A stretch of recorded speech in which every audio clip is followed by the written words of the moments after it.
Going to take us through the pyramid of the hierarchy of information needs. Please welcome Stefanie Murray. Thank you. So I'm Stefanie Murray at the Center for Cooperative Media at Montclair State. Normally I talk about collaborative journalism, that's my thing. But I'm going to talk about something I've been super obsessed with. And it's not something I created, but I've been super obsessed with. And it's, is your journalism a luxury or a necessity? It was published by City Bureau earlier this year. So we're going to talk about critical information needs. The critical information needs of people you serve as journalists, and hopefully give you a completely new framework through which to think about and evaluate your work. It's simple, but it's transformational, I think, especially for those of us who have struggled without a structure. So credit where it's due. So these are the people who actually came up with what I'm just about to talk about. Sarah Alvarez, Outlier, Courtney Hurt, WDT, Eve Perlman, Adriana Garcia, Spaceship Media, Mike Raspolia, Free Press, and Bettina Chang, and Daryl Holliday of City Bureau. So first, some truth, just before we even get into the hierarchy. There's some things that we need to get on the same page about. First, when it comes up, research is showing again and again and again across the United States that we are not meeting the critical information needs of our communities. We are failing millions of people. That's just the fact. I'm seeing folks nod. That's just a fact. We have to acknowledge this. Second, and this is also well documented, and this is because of number one, people don't trust us. I mean, people don't trust us. Trust is declining. And even in the Knight Gallup study that came out earlier this week, you see Americans say local news is important, but they're not willing to financially support the infrastructure we have in place now. Model doesn't work. It's not working. So both of these things is to say that we as news organizations, many of us are just not providing the critical information that our communities need. So a new framework through which to think about this. So we're going to talk about Maslow's hierarchy of needs. Hopefully you're all familiar with that. It's a theory of psychology that looks at a 5-tier model of human needs, noting that lower down in the hierarchy, those needs have to be satisfied first before you can attend to your needs higher up.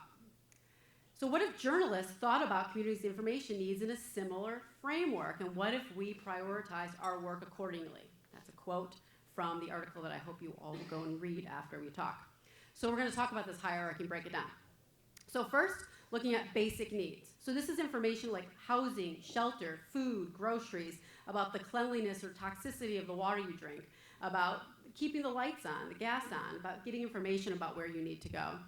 As you move up, we get to safety needs. That's news about health and health care, about jobs and economic opportunities, about weather, about preparing for, recovering from natural disasters, traffic news, crime news.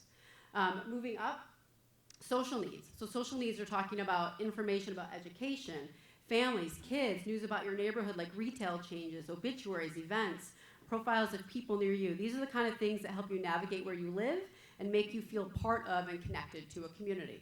See as we're moving up. So as we get higher up on the hierarchy, now we're looking at esteem needs. So that's arts news, culture, information, awards, prestige, ideological discussions, history, needs that you can now attend to because your basic information needs further down are taken care of. Then at the top of the pyramid is self-actualization. So now we're talking about information about lifestyle, wellness, philosophy, travel, activism, philanthropy, all fall up here. So the next slide you're going to see in a second is kind of hard to see. So bear with me. But so this is a photo I took of an information hierarchy of needs that I built with a group of journalists recently in Northeast Ohio. Where's Chris from Devil Strip? He was there. So we brainstormed information that would fall into each category for the communities in Northeast Ohio. And although you may think an information hierarchy of needs is the same for every community, it's not. It's different depending on where you are and how you're looking at your critical information needs. So this is an exercise I would encourage you to do.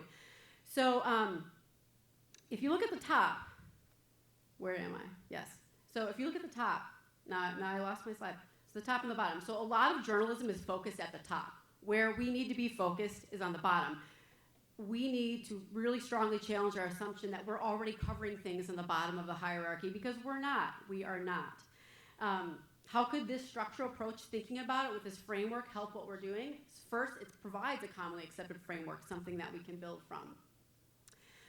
After that, we can start to realign our priorities with these critical information needs, thinking about how we're serving our communities through this structural framework approach. And then, last, my favorite quote from the article. We cannot claim to address the civic needs of a democracy if we have no strategy in place for meeting the basic information needs of people who live in it. I've been thinking about that ever since it's published in July, and I've been obsessed with it, and I hope that you will be obsessed with it now too.